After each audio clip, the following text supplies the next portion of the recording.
আমরা কক্সবাজারে কিভাবে গিয়েছিলাম, কোন বাসে গিয়েছিলাম, চলেন সেটা আপনাদের সাথে আজকে শেয়ার করি। আসসালামু আলাইকুম এভরিওয়ান।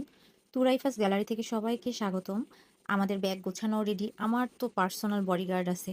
সে সবকিছু ক্যারি করে। ট্যুরে যাওয়ার সময় আমি জাস্ট রিল্যাক্সে থাকি। মানে আমার জামাইয়ের কথা বলছি। মানে এত সাপোর্ট করে আলহামদুলিল্লাহ। ও না থাকলে এত কিছু সহজ হতো না। ট্যুর মানে রিল্যাক্স। তো আমি সেই রিল্যাক্স করতেই গিয়েছিলাম। আর জামাই থাকলে তো একটু প্যারা তো দেয়াই লাগে।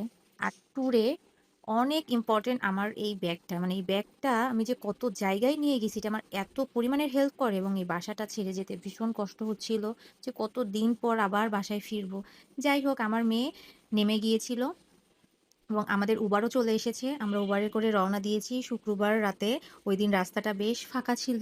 খুব একটা জ্যামের ভেতরে পড়া লাগেনি এবং মেয়ে ভীষণ দুষ্টুমি করছিল এবং ঠিক টাইমে কাউন্টারে চলে এসেছিলাম। একদমই লেট হয়নি। গাড়ি ছিল আপনার 11:30টার সময়। আমরা 11:45টার মধ্যেই চলে এসেছিলাম। এই যে আমাদের কাউন্টার। গাড়িটাও খুবই সুন্দর ছিল। আর আমার মেয়ে যেখানে যায় সেখানে তার একটা ফ্রেন্ড বানায় নেয় এবং আদর করে এবং এত দুষ্টু করছিল না পেরে আমি ওকে গল্প শোনাচ্ছিলাম এবং কিছুক্ষণ একটু ঠান্ডা ছিল। মানে এত দুষ্টুমি করছিল বলার বাইরে। আমাদের গাড়িও চলে এসেছিল এবং গাড়ির বাইরে ভেতরে দেখতে খুবই সুন্দর এবং খুবই কমফোর্ট ছিল। জার্নিটা আমাদের খুব একটা কষ্ট হয়নি।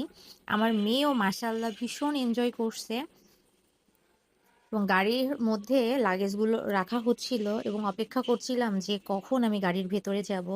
বিসমিল্লাহ বলে আমি গাড়ির মধ্যে ওঠা শুরু করলাম।